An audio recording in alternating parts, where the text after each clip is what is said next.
Welcome back. You're watching Storyboard. Considered one of the world's leading thinkers on strategy and marketing, Professor Nirmalya Kumar was in the country last week.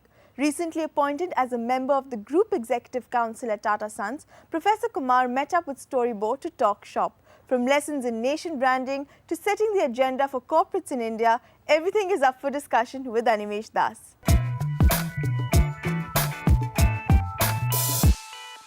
Professor Kumar, thanks for joining us here on Storyboard on CNBC TV 18. My first question to you, what in your opinion is the general view globally of the phrase made in India?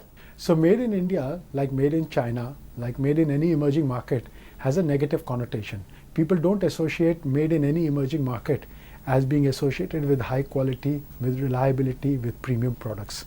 So, and also not with environmental and social responsibility. So in general, made in China, made in India, made in any emerging market does not have a positive connotation. What then is the role that governments can play in helping develop the brand of any emerging market? So it's a very interesting question because many governments, do advertising, which you might have seen on various television channels on Incredible India or Malaysia, Truly Asia, or Thailand, the land of the smiles. But they're all targeted towards getting visitors or tourists into the country.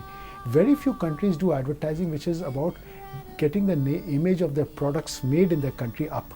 One of the exceptions is Taiwan. Taiwan does a very good program which is called the Future of Made in Taiwan. And it's their way of trying to show that it's a great place to buy made in Taiwan products because we are about quality and innovation, not about cheapest prices. So having said that, what are some of the areas that you think that we need to emphasize on and work on to improve brand India?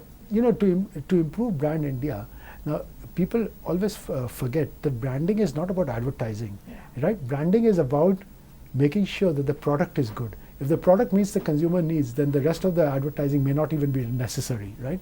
And so I think for brand India's image will improve, just like every other emerging market country's image improves when economic development comes. So today South Korea is thought of to be a wonderful country, right? But of course this is 20 years into economic development. Same thing with Japan.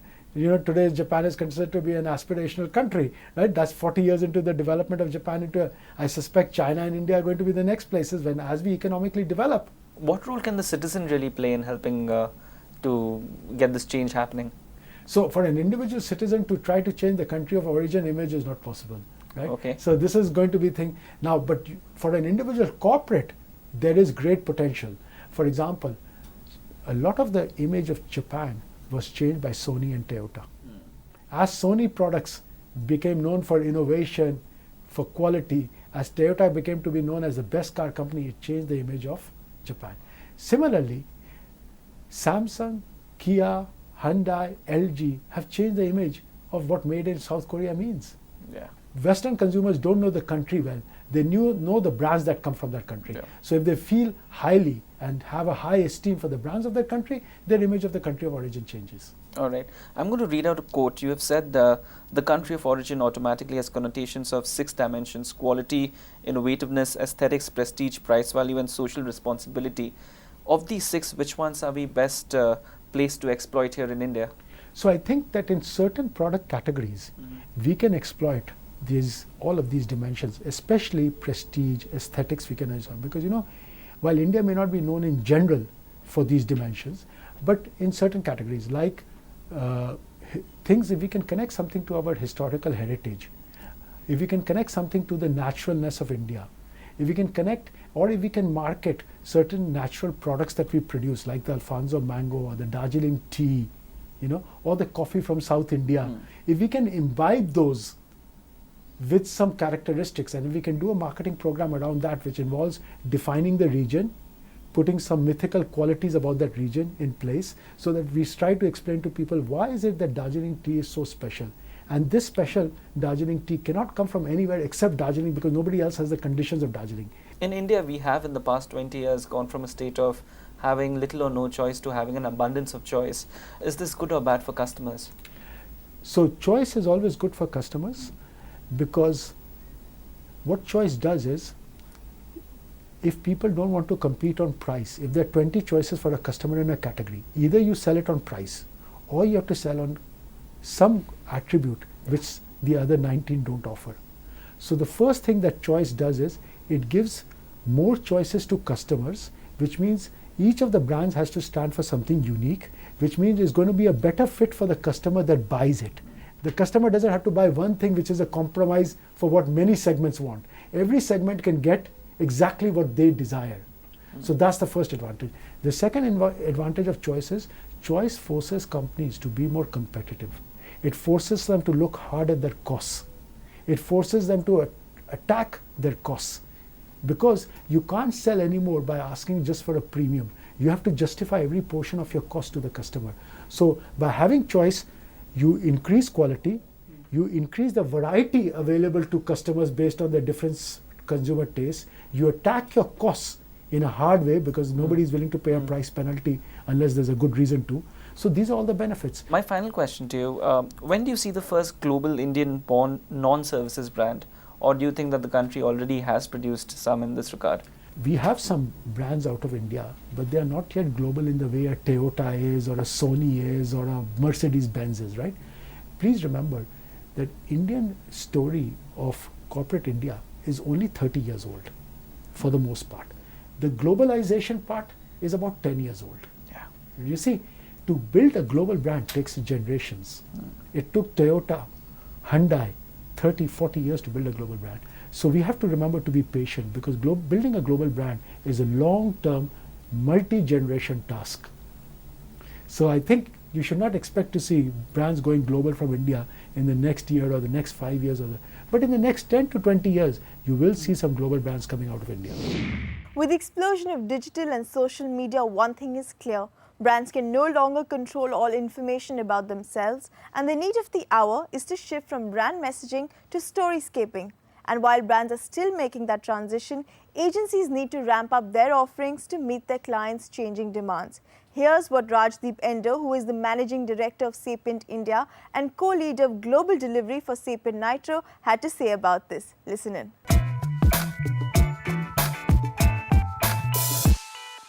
Rajdeep, thank you so much for joining me on Storyboard. I want to start with storyscaping. Could you give me a sense of what you mean by storyscaping and what are the elements that go into it? And can you give me an example of that? What has really happened is the traditional means of getting your brand story out to your audience through communication is no longer working, because your audience does not care about what you want to tell them. They only care about what they want to say.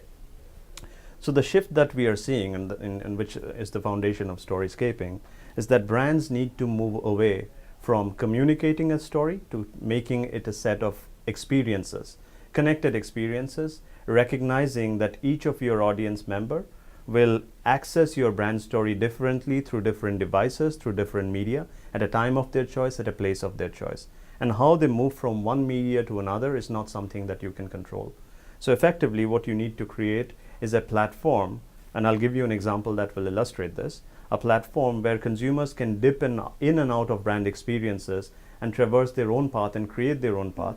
And from that, they figure out how your brand story fits into their lives, and therefore they make your story their own. And then they share it with their friends, and that's how your brand story gets co-created between the brand and the consumers. How do your clients deal with, backlash and negative feedback, negative comments? See, if you look at the set of consumers, there will always be some people who have negative things to say about your brand. There are people that are fanatical about their brand who's had a set of happy experiences.